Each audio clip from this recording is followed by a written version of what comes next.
Hi, everybody, and welcome to the two-part live storytelling workshop series. Your story is a force for good in the world. First, we want to thank you for being here today. We've had over 4,000 signups, so you're in really good company, and we can see from the chat, it seems very active, that we've got people from around the world, so welcome. I'm Richard Taubinger, the founder of Conscious Marketer, and I'll be co-hosting the workshop today with Tami Simon, the founder of Sounds True, and Kylie Slavik, who is the director of storytelling and brand development at Conscious Marketer. Welcome, Tami. Hi. Hi, friends. Welcome. Great to be with you. And welcome, Kylie. Hey, everybody. Thanks for being with us. There's people from all over the world. It's amazing. Yeah, we love it when we form in community today. And I want to just share a couple quick announcements before we get going. If you have any technical issues or questions, what you can do is reach out to the support team, and their email is support@soundstrue.com. You can type your questions in the chat. Primarily, we're just going to be doing some teaching and training and sharing more about story on this call. There is going to be a full Q&A session on our second session. So if your questions don't get answered today, we'll save them for the next session and incorporate as many as we can into our talks today. Today is the first of two workshops. This one is about the inner call to tell your story to help others and why people need to hear it. Next week, it'll be Kylie and myself, and we'll share about the conscious story formula. That's something that we use with a lot of our clients, and that live Q&A. In full disclosure, these two webinars lead into a course that's been really successful, really well loved at Sounds True in the community called Your Story Matters. We're going to be relaunching that, and enrollment open today. So we already have some people in there, and we'll tell you more about that at the end of this webinar after we do the teaching and training. And today we're going to have three topics. One is how to unlock the healing power of your story that the world needs now. Then we're going to look at some neuroscience. There's a lot going on in neuroscience and with story. Kylie is especially the expert in that. It's kind of her wheelhouse. And then we'll look at story as a vehicle to do things in the world, such as TEDx speaking, book writing, career advancement, podcasts. And so there's so many different ways you can incorporate your story if you want to achieve something in the world. Now, let's just jump right in. And normally how we start these is we just share a little bit of our background. And I know a lot of you know Tami, love Tami. But we always start with you, Tami, because you're the big kahuna, or I don't know what your title is over there at Sounds True. But I never get tired of hearing Tami's story. I never get tired of hearing how she started Sounds True, how she holds the integrity for the company and her authors. So maybe you can start us off, Tami, and just tell a little bit about a little bit about your backstory and how Sounds True came into being. Sure. Well, first of all, big kahuna. I like that. And I could tell you the origin story of Sounds True. I was 21 and I heard a voice that said, disseminate spiritual wisdom, and I committed myself to it. Now, that's a really terrible telling, and I'll tell you why. I want to share with you something else, which is, as I was thinking about why stories are so powerful, I thought origin stories are really powerful. And I could tell you the origin story of Sounds True. Maybe it's an origin story of how you met XYZ person who became your beloved, or that person, I remember, business partner that ended up, I threw up after the first meeting, but I didn't take that as a sign. And I went ahead anyway. Okay, but I knew so much. That telling at the beginning of anything. And then I thought there are other kinds of stories, like miracle stories. And believe it or not, the origin of Sounds True, it had a kind of miracle component to it. What happened? I was hearing a voice? Whose voice? Was it the voice of an angel? Was it the voice of my higher self? Was it an inner knowing? I don't know, but I heard something. Those are incredibly powerful. Awakening stories are incredibly powerful. I did a series called Waking Up, What Does It Really Mean? And I interviewed 23 different people and I said, tell me your story. If you know anything about spiritual awakening, what happened? When did it happen? What occurred? Then I also think healing stories, incredibly powerful. I went through hell and I came out the other side. What was that transformation that occurred? And I share all that just to say that these stories that are so important in our lives, they stay with us and they are our great gift that we give to other people. And that's my version right now, Richard, of saying how I started Sounds True. It was to bring these kinds of teachings to people. And these teachings are often best communicated and best remembered in story form. I love that. You're up next, Kylie, and you're the resident storyteller among us who, this is your livelihood and job. Can you share a little bit about how you got into storytelling and why you love it so much? Yeah, Tammy, first I want to say your framework for a healing story, I love it. I super resonate with that. Thank you for sharing that.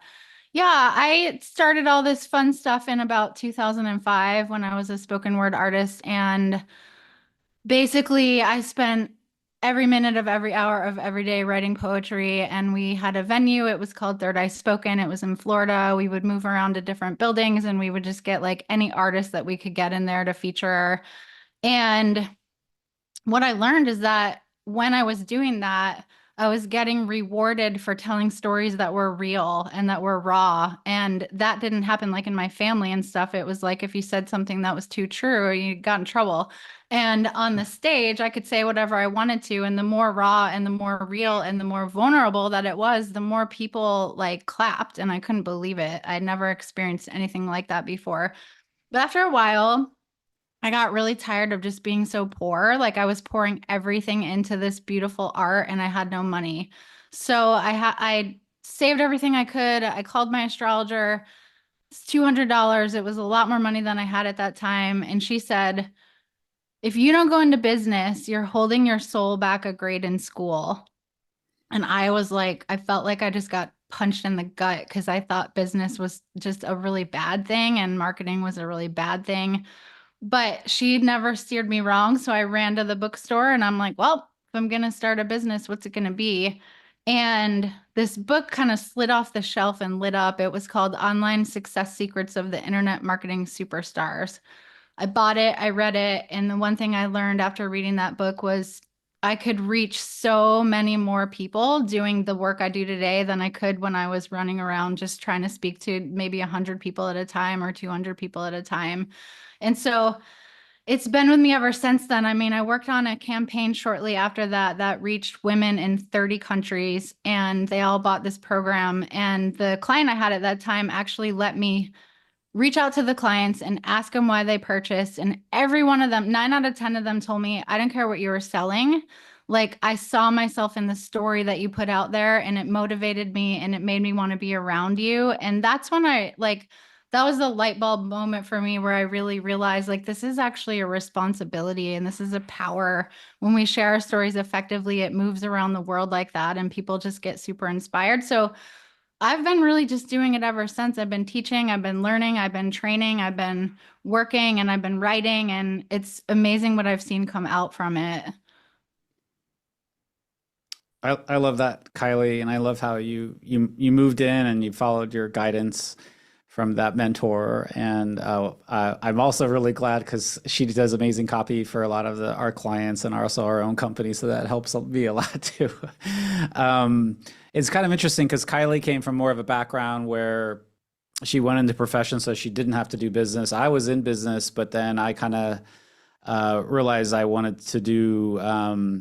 I was in some businesses that kind of what I would consider soulless, and so I was trying to find a better way to serve them. And so I moved into serving transformational teachers. And initially I was just doing consulting with them. And at some point somebody said, hey, how's your agency doing? And I was like, agency, what's an agency? And they're like, you write copy and you put these funnels together. So I didn't even really realize I had become a marketer and didn't even know it. And my running joke is that we serve people who hate marketing, and so I would say that we serve both people who, like Kylie, like therapists, like like a lot of you on here who are like, they don't find marketing natural. And we also serve people who are in the corporate world and they want to find a way to do it with more soul. And a big part of that is changing the story of marketing. And so we help people change the story they have about marketing so that it's a teaching, so that marketing is medicine, so that marketing inspires people. And so marketing in and of itself has value. And we even go as far as to say marketing, you can be part of a spiritual practice where you put yourself in front of the camera, you're sharing your stories, you transform in that process as you share your story. So it's really an honor to just serve everybody has the courage to get out there and to put their story out. I know it can be hard sometimes, and the world really needs more of us conscious people out there sharing stories. And I think if you look at all the great teachers and spiritual traditions and therapists and people like Tami and Kylie and others of you here, it's through stories. Stories are the main vehicle for transformation. Okay, so let's get right into our content now. Those are our stories. We're sticking to it, and it's interesting. Every time we tell it a little bit different. There's some aspect that comes out that's different. So today's call is about your inner call to tell your story and why other people want to hear it. And our first bullet was really that we want to talk about here is how to unlock the healing power of your stories that the world needs. And I think a lot of our stories have threads that can really help heal others, can help see people through trying times. Definitely we need that now. Tami, with this idea of story as a healing power, how have you seen that in your life? And what would you do to advise others who are thinking of telling their stories as a way to be of service to others? What I feel being with this group and looking at some of the questions already that have come in, and a handful of them, people have said, I'm in my 80s and ... And there's this sense that something inside is yet to be realized, is yet to be expressed, is yet to be given. And I understand that. And that is an incredible, I would say, smoke inside of us that's coming from a heart fire, that's a burning quality. It's this thing inside of us that's a deep longing. And it says, before I'm not here, while I'm here, while I'm incarnate, I want to make sure that I gave everything I had, that I left it all on the court, to use a basketball metaphor that I liked.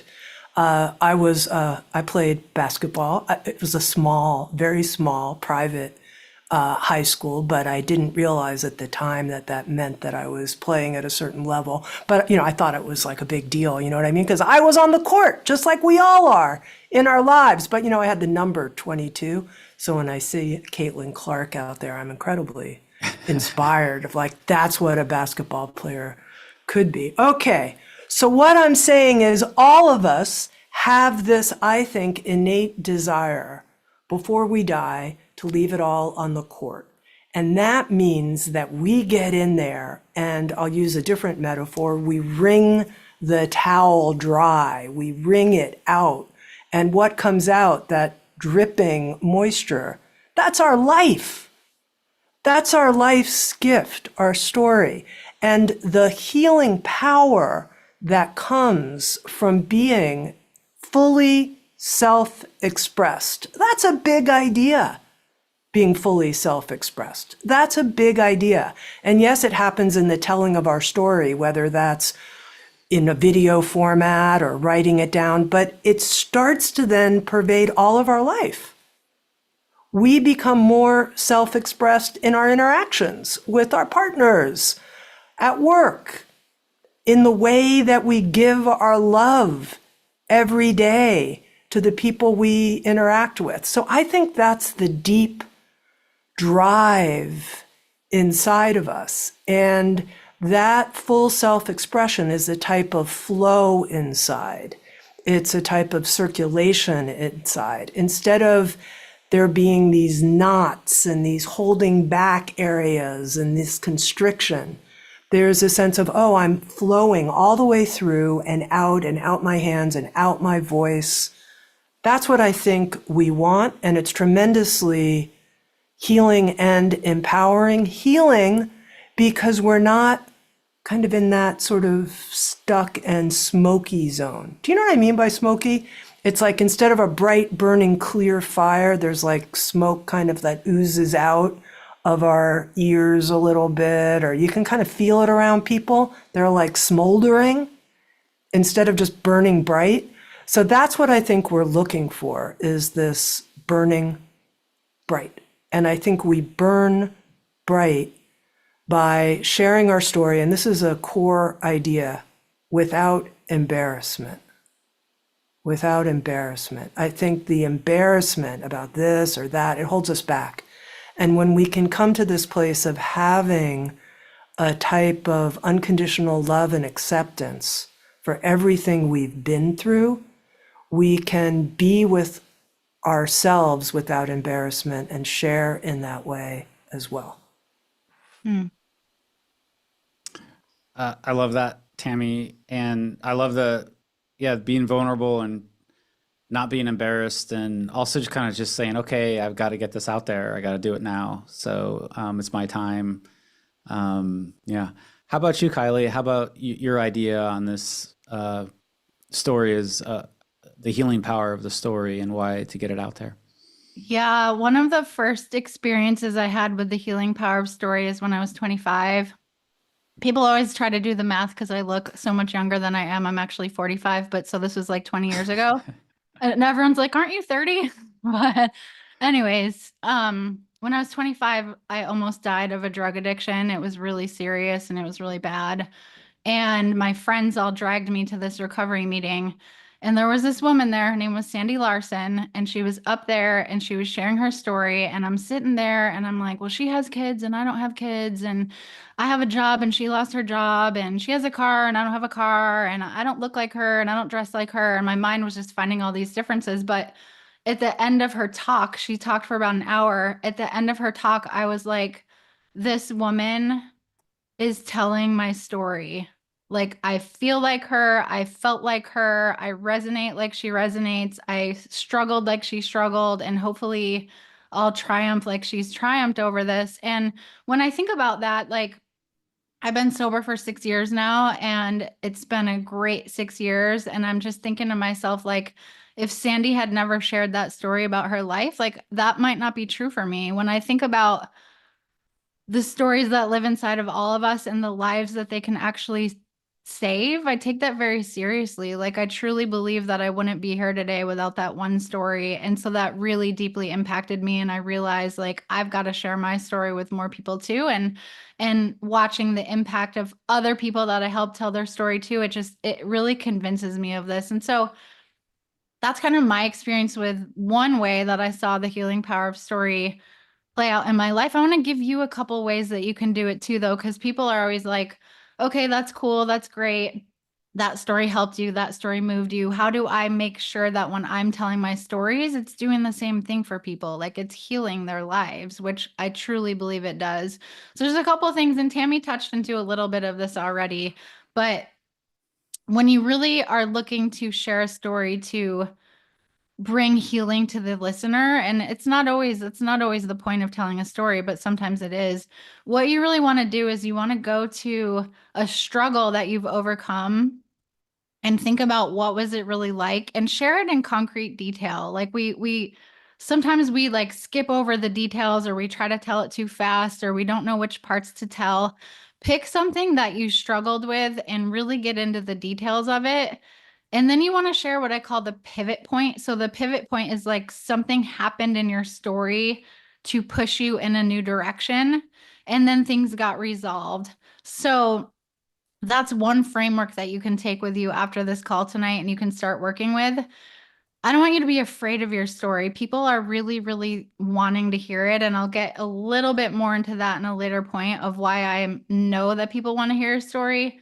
But you want to show the resolution. And so if the story hasn't been resolved, it's a great story to share with your friends, but maybe not as like someone who's trying to bring healing into the world. You probably want to have come out on the other side of it. The other thing is you can pick a story that really resonates with your audience's arc of emotion. So, like, maybe your audience is your family. Maybe it's the people on your Facebook profile page. Maybe it's the people on your email list. It's just whoever you're sharing your story with. I'm just going to call that your audience. Another thing that you can do to really bring healing with your story is you can think about, what do these people that I'm speaking to feel like? And what do they want to feel like? So sometimes the example would be like, I feel really lonely and I want to feel connected. And I know that people are feeling lonely and they want to feel connected. And I want to help them to have that transformational experience. And so I'm going to find a time where I felt lonely earlier today. I'm in the middle of Barcelona and I'm like, I could be doing anything. And I was sitting in my Airbnb thinking, like, I'm really lonely right now. And so how did I find connection at the end of that story? Like, I'd want to start to share stuff like that. So you always want to think about, what are people feeling and what do they want to be feeling? And how can I share a story that fills that gap? Because they're going to have the experience of the healing. Like, if I heard someone tell me a story today about being lonely and then connecting, I would have the experience of feeling connected just from the story. So I always want you to really understand how powerful what you've been through is, and how even if you don't know it yet or you don't know how you're going to actualize it, there's people out there who literally, you will be that Sandy, that woman Sandy who she was for me. You will be that for somebody. I love that. I like that. I like that alliteration too. Feeling is healing as well. So through story, you get people to feel, and then they have that potential to heal. And it is a potential. And that kind of leads me into what I would say about this is that, I started to see that marketing in itself could provide healing. You could substitute the word marketing for just telling stories too. I think even there's a book out there by Seth Godin that's, he talks about telling stories instead of marketing. And sometimes when I say it, I think it kind of goes when you're like, yeah, whatever. What I would say is a deeper level of that is telling your story could save a life. And if you knew that telling your story could affect somebody so deeply that they would get out of depression, or they would take some action to get some help where they needed it, or they would improve their health or relationship.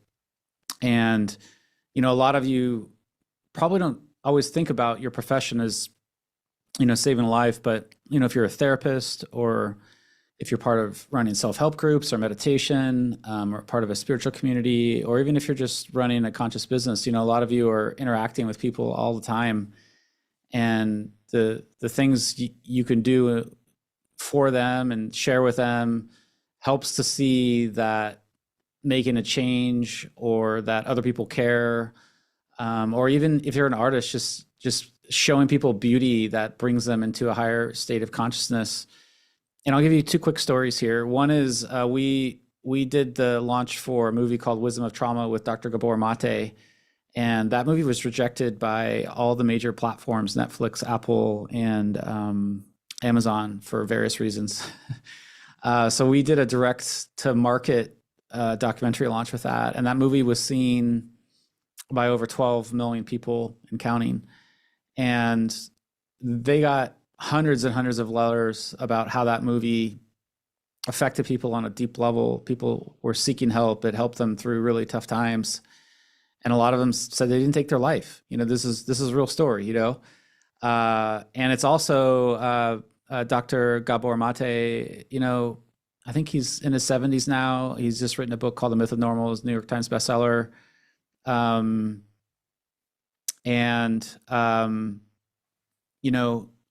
This is something that leaves his legacy. He's got his story out there. He's got something that is really helping. The other story I'll share is a little bit more personal. Right before I turned 50, I was living in Maine, and I went to the doctor, and I thought I had COVID, and the nurse kind of like looked at me, and I was telling her what was going on, and she's like, "You have Lyme's disease," and I'm like, "No, you don't understand. I've got COVID." And so we did a test, and she's like, "I'm going to do a Lyme panel too." And so they called me that that Monday, and they're like, "You have Lyme's disease and COVID." So for 3 weeks, I was kind of like fighting. I lost weight, not in a good way, and I had never really taken care of my health. And I had been following a trainer for a couple of years on Facebook, just watching. And what he did every week, every couple of weeks, he'd post a transformation of somebody. He was posting stories and telling people about the change that they were doing. And I decided to put my health first the last couple of years. And at one point I lost almost 50 pounds and had my body fat down 10%. But he took, my family has a history of heart disease and other things, but I went from kind of being the bottom of the percentile to doubling, tripling my energy, really showing up for my family, taking care of myself. And that was because for years I watched this person from the side, and then when something happened to me and I was ready, I took that action. And so many of you have gifts, you have teachings, you have things you can share through your stories that will inspire others to take action and create transformation, and you'll probably save a life. I'm thinking that he probably shaved at least 10 or added 10 years onto my life, not shaved, added, but it was just for my health. All my statistics and blood work are like in the top of the class. So you never really know, but I know that how much more energy I have now, and it feels really good. And I'm really grateful that he just kept at it. He kept out there. Tammy, Hey, Richard, something I'd like to add. You could tell. You could feel me. You could feel me. Thank you. I think a question that I see coming up and that people have is, how do I know what part of my story, which of my stories, what part to emphasize will really benefit other people? I could tell this in so many ways. I could go on and on about this or that. What part will be beneficial to others? And one of the things from interviewing so many different people, I've learned to listen for. And a simple way to say this is, where's the medicine? Where's the part of this story that's really going to be helpful to other people? What's the pain that people are in, and where's the medicine, and how can the story show that? And so, for example, Kylie, when you talked about you can share a struggle that you overcame and what the pivot point is and what the result is, I'm going to share a struggle that I had that Richard helped me resolve. And it had to do with the big M word, marketing, which is many years ago, I saw content creation, wisdom, learning. I dropped out of college, but I was a religious studies major before I dropped out. So, that's my background, religious studies. I'm not a marketer. I'm not a business person. No astrologer told me, like Kylie, that I had to get into business. Richard was doing all kinds of things deep in the business world. That's not my background. I was like, no way, marketing, that's for the oily salespeople over there. That's not me, right? This is the wisdom, And then what I saw happening at Sounds True was that none of the marketing people could represent the content the way I wanted it to be represented. I was like, they keep turning it into like benefit bullets, and they miss the depth of what this really is. How do I get it through to them? So there I am, I'm complaining, and I'm working on the content side. So this is my struggle, right? And I'm really struggling. And then I saw a lot of companies starting to emerge. This is 10, 15 years ago, and their programs were outselling these really high quality programs that we were making. It Sounds True. And I was like, how come 20 times this intro to meditation program is outselling our Thich Nhat Hanh Body and Mind Are One glorious meditation program? Something's really wrong, right? And Richard said to me, and I really got this, Tami, marketing, putting your work out in front of people and telling them that it's available, it's a form of teaching. It's a form of teaching. It is teaching. The separation you have is something inside your mind that isn't actually out there in the world. And in fact, you can give a free gift of any kind. You can reach hundreds of thousands of people with it for free, And a small portion of them may buy your program, but you're calling that thing you're putting out for free anything less than communicating the ideas you care the most about? Communicate what you care the most about in that free thing and impact the world, and let a small portion of them buy it. So that was the healing. Now, why am I telling you this story right now? I'm telling you this story right now because we're kind of like having a meta moment, if you will, because we're having a free power of story moment. I'm sharing something I really care about. That means something to me. It's a teaching moment right now. So we all have that opportunity. And finding the medicine is sort of finding the appropriateness of whomever you're talking with and what you feel might lift them up right now. So it draws on our empathy as well. We're empathizing with the zeitgeist, with the people that we're going to give our book to, or that we're going to ask to watch our TED Talk or listen to our podcast. We're attuning to what are the questions they're asking right now? What do they need? And what part of my story can show them something uplifting and possible?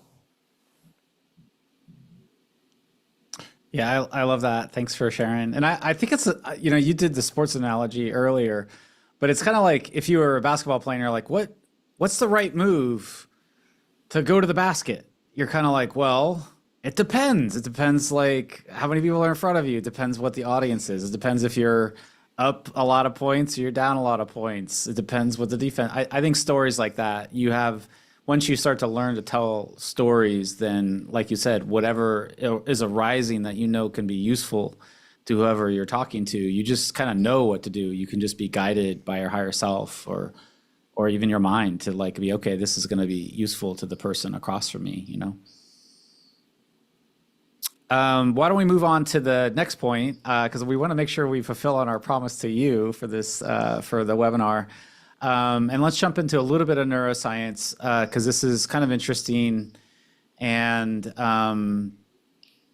there's definitely something that happens when we hear story. It either creates trust and liking or the opposite. Sometimes I call it the law of repulsion.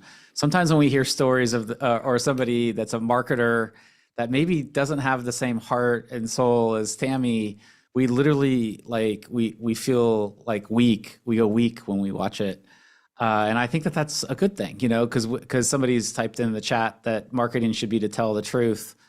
Kylie, would you lead us off here and share a little bit about kind of the neuroscience of how actually story works in the brain and why that's important? Oh, you're on mute.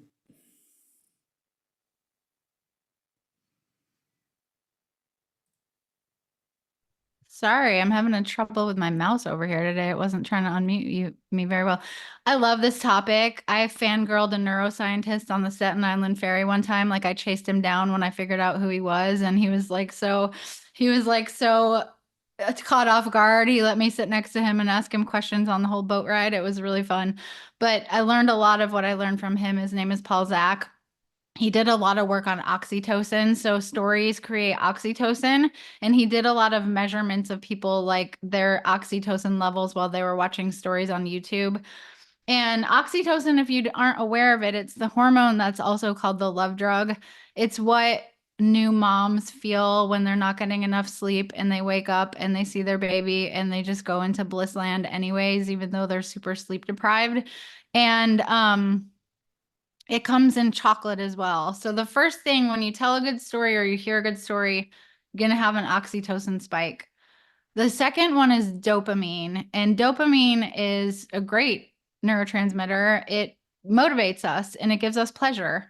So not only are we helping people feel connected with the oxytocin, now we're motivating them and we're helping them to feel more pleasure in their life. And a great story motivates. From my perspective, a really good story motivates people to want to be their greatest self.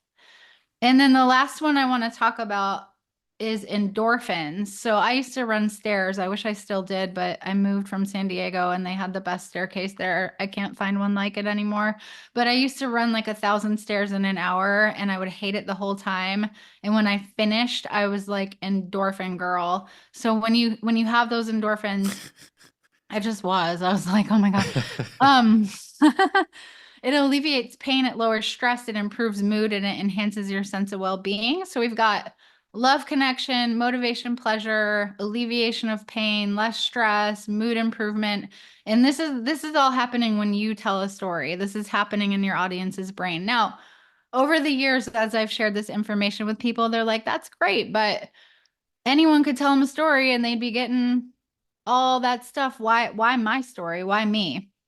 And I want to answer that question because I think it's coming up for some people. It's so important. I spoke at an event maybe 5 years ago called Movement Makers Playground. And there was this guy that came up there and he said, he was a podcasting expert and he was trying to talk about why podcast hosts are looking for stories that aren't quite as known. And so he said, who in the room knows so and so, like super famous person? Everyone raised their hand. How many of you need to hear another story about them? Everyone put their hands down. Same thing again. Who in here knows so and so, super famous person? Who needs to hear another story about that? Hands down. And then he went on to say, like, the media and podcasters and all these different places that need stories are starving for stories that they haven't actually heard before. So unless you're really famous, which I'm not sure we have I'm not really famous. I don't know if we have anyone like that on the call. People actually want to hear your story more than they want to hear all the stories that are out there circulating. That really was a huge aha for me. Like, I got really excited about that. In fact, after that, I created a podcast training for people to get on podcasts using their story. And everybody that ever took it got on podcast. And it just proved his point to me that people are looking for stories that nobody's heard before. And that's a really powerful thing. So that's just a little bit about what happens in the human brain on story and why we're the ones that get to go out and do all of that. I could talk about it all day, but I'll stop now. Yeah, it's a fascinating field, and there's a lot of things going on with that. And I think it's like a lot of things in life where it can be used for the power of good and the power of evil, because you have these big corporations that are spending money. But I think kind of the soul-based, the heart-based community, we tell stories because we genuinely want to connect with people, and there is like a response. And by telling stories, you can actually help people settle down their nervous system. You can help them regulate the nervous system. You can help calm them. And so through the stories you tell, you can either incite division, incite madness, or you can actually be a force for good and help raise consciousness. And I would just add that, in the age of AI, telling stories from your heart, and especially using the video content, it can't really be replicated by AI. You can feel when somebody talks, like when Tami talks or Kylie talks, or pick your favorite spiritual person, Michael Singer or Eckhart. There's just such power in the presence, and we know it affects us at some level that's much deeper than just the information. It's not about information. So I would just say that it's important to kind of know some of the neuroscience and know how it works, and we can teach you some of that, but also just understanding that people really want to feel your presence, and that can be transmitted through story, and it definitely affects people. Tami, do you want to One thing to add. Somebody wrote in earlier about how our empathy can be manipulative. And Richard, you're saying how, our stories can create good, create harm. Here's the thing, clarify your motivation. Yeah. What's your motivation? Not just for telling your story, what's your motivation for your life? What's your motivation for expression altogether with? What is it? I think that when we settle deeply into ourselves, when we rest inside ourselves, we have this natural goodness that springs up in us, which is that we want to be of service. We want to be forces for good as beings. So then our stories are also forces of good and gifts to other people, because that's our natural heart open selves. That's who we are when we're loving and caring and contributory. And I say that because even as you seek to scan what stories and what's your motivation, really, and that will guide you in what you do. And then this question of, is my story worth it? Each of our lives are blessed, and we are each worth being here. And if this comes up and arises in you, and your motivation is to be of service with your life, we have to trust that. Sometimes I'll say to my wife, I did X, Y, Z, and I don't know how it went, and da da. And she's like, "You're not the judge of that. You have no idea. That's not up to you. Don't. That's up to other people, Tami.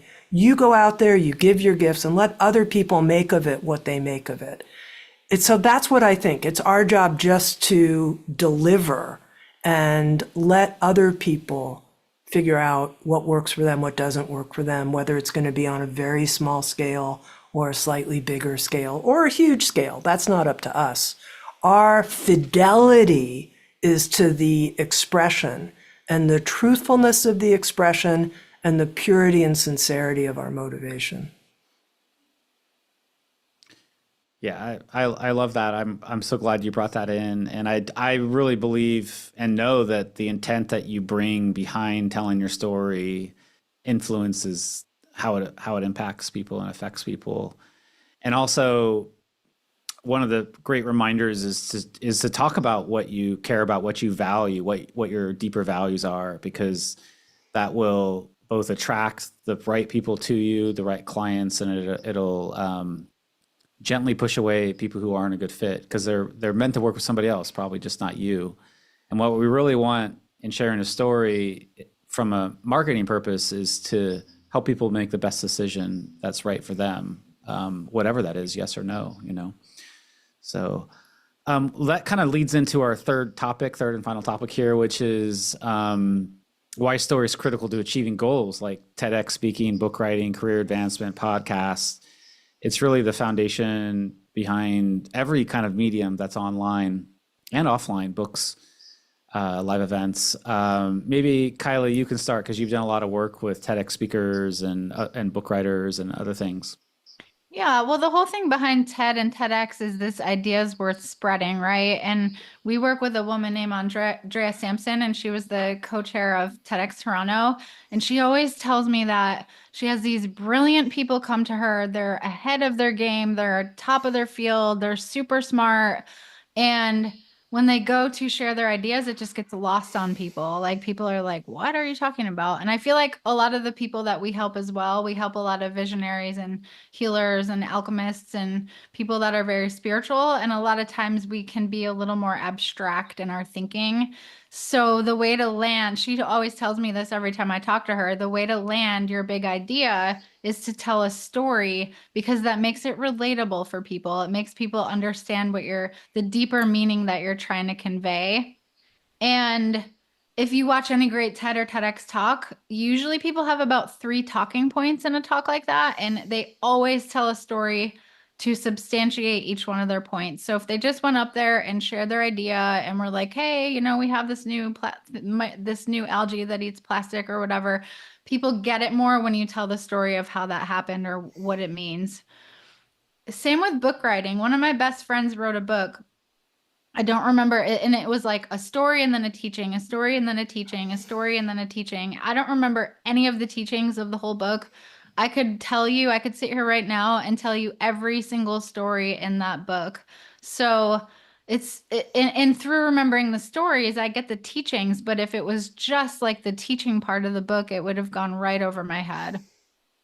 In terms of just some of the other stuff we talked about, career advancement, I actually learned this from Tami. We were having a conversation one day and she was mentioning, I never thought about storytelling as a force for advancing in your career, but she was like, when I sit down with somebody that wants to work at Sounds True, one of the first things I ask them is, how did they get here? How did you get here? And then they get an opportunity to share their story. So even if you're working as an employee, like this can really help you achieve your goals in that context. And the last one I'll mention, because this is just what we talked about, is podcast. If I want all of you to start getting on podcasts, there is a training to help you do that in the course that we're teaching, but I really want everyone on here to get on as many podcasts as you can. It's the best way to build your audience. It's the freest way to build your audience. And people are waiting to hear stories on those podcasts. But when you go on one and you're a guest, usually the first question, and Richard and I in our podcast, we do this as well. Usually the first question is like, so what's your story? What's your backstory? And you want to be able to answer that. Like we come on these webinars in the first 3 to 4 minutes each. We're sharing our stories. I don't ever really know what's going to come out of my mouth, but hopefully it's something that, resonates with you, but it's also something that I put some time into thinking about. So when you are getting on those interviews, and I really want you to be getting on those interviews, people are going to say, what's your story? And you want to be able to give it in like that 5-minute format. And for each of these that I'm talking about, I kind of parsed them out a little bit.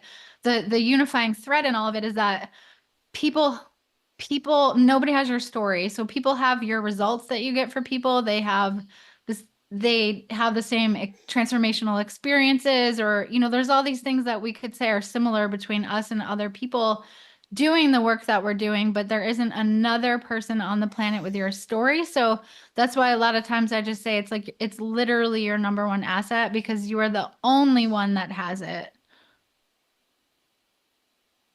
Yeah, I love that. Thanks for sharing, Kylie, and giving all those examples. Tami, you've run Insights at the Edge. You've done so many conversations. Have this. I think it's kind of like the library for transformational wisdom, like a wisdom gate for the future of humanity. You keep it and have over 1,000 authors in there. What is the importance of story with all the people that you work with, and how do they put that into everything that they do? Well, I think I'm going to share something that happened today. So today, right before this, I was in conversation with a beautiful teacher of the Diamond Approach, a woman named Zarina Maiwandi.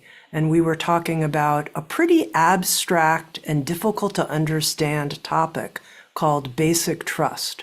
And she talked about basic trust, which is a feeling of non-separation, such that we have this unshakable confidence in everything that happens. She talked about it for about 40 minutes.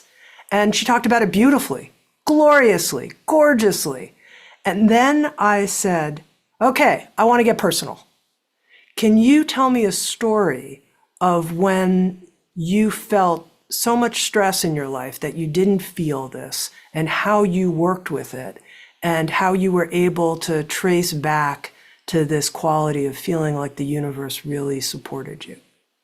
And then she told a story about being in New York City when she was in her 30s and the teacher she was studying with at the time died, and how that death left her feeling so not just bereft, but empty, and everything felt hollow. And she proceeded to continue with the story and how she was with those feelings and how arduous it was, but how underneath it, at a certain point, she felt there was this support under her that was meeting that loss and emptiness.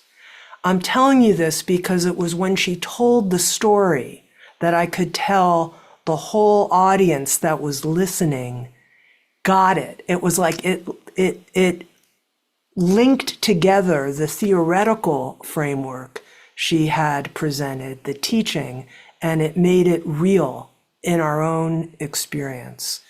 And, I want to share that how we tell our story communicates a level or a lack of depth that we have in communicating to other people what really matters to us. So Kylie mentioned how even when I'm meeting someone for the first time who's interviewing for a job, it sounds true historically, when I would interview people, I would say, start anywhere you want. You can start from a past life if you want. You can start from conception. You can start from the first memory that you have of being in preschool or elementary school. And please don't take more than about 10 minutes because, we have an hour for this and I don't, please don't take more than about 10 minutes and tell me how you got right here. And I learned so much from the way people tell that story. It's a job interview, right?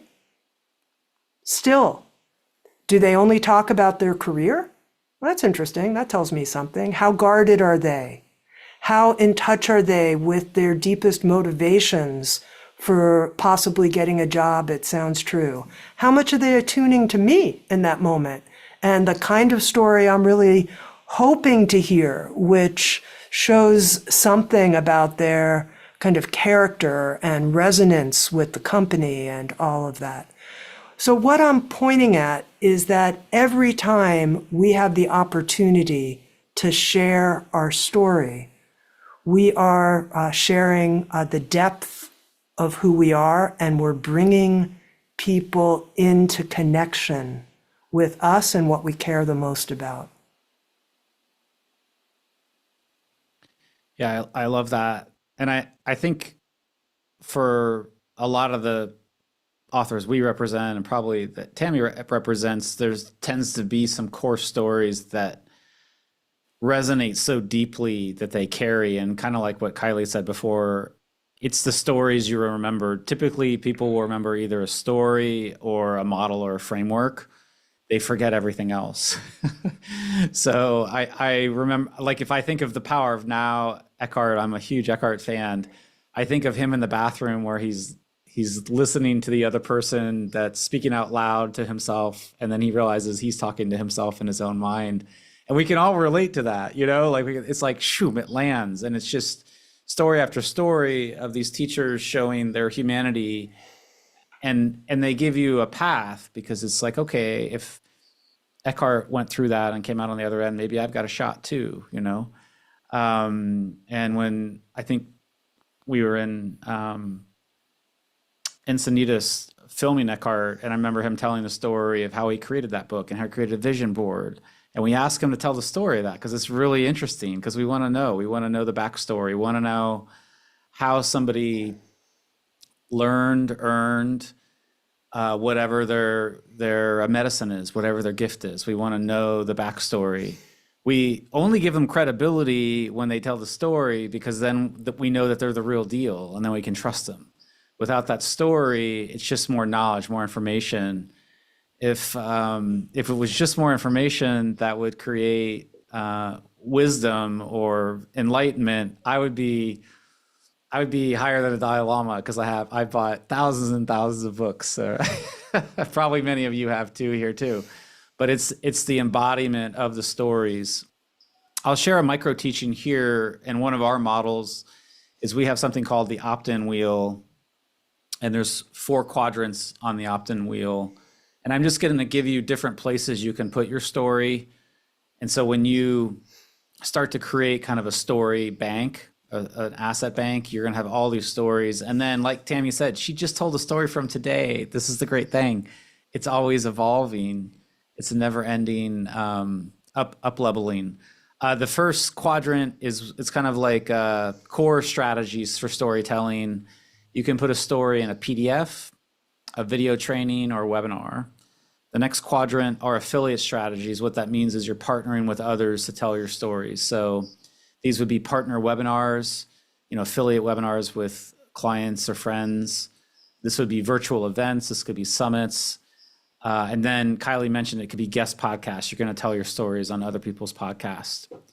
The third quadrant, we call these exponential strategies. And often by telling your stories in these formats, you can build massive audiences. And there's three big buckets inside this one. One is quizzes. The other are online challenges. And the third are Facebook groups and other types of groups online. There's a lot of different kind of communities. And the basis for all of those is your storytelling. That's how you're going to put that content in there. And then the last quadrant, I call this status strategies. And so this is your own podcast. We have a podcast. Tami has a podcast. These are the books that you write or will write, ebooks, and then in-person events where you're on stage, or either for your own stage or somebody else's stage. And so those are 12 places to put your story. And so as you extract and build your story and get better at telling it, this is how you really create impact and conscious change in the world. Now, before we jump over, and we're almost at time here, and share a little bit more about the offer, any final words that you want to share to the community, or any words of wisdom, Tami? Well, there are two questions that came through in the chat that I want to quickly kind of hit. I think I can respond quickly because they're both good questions. One had to do with podcasts. Kylie's talked a lot. We want to help you get on a lot of podcasts. Someone wrote in and said, yeah, but you have to be famous to get on podcasts. And what I would say is something I learned from Seth Godin. You mentioned him earlier, Richard, a very talented direct marketer and writer. He said, pick yourself. Don't wait for other people to pick you. Pick yourself. Start your own YouTube channel. Print your own self-published book. Print 50 copies of it on a local Xerox machine. Hand it out to your friends. Don't wait. You don't have to be famous. You pick yourself and you start. And then, a simple way to put it is let the karma kind of ripple out there. You don't have to use a fancy word like karma. Just let it happen. See what happens. See what wants to happen. Just start. You don't start by being well known. You start by making things and putting it out there and giving it to people and seeing what the pass around is, what people resonate it with. Pick yourself. Then the second thing is— Can I add on to that one quickly? Please, sure. I have a good supersize on that one already.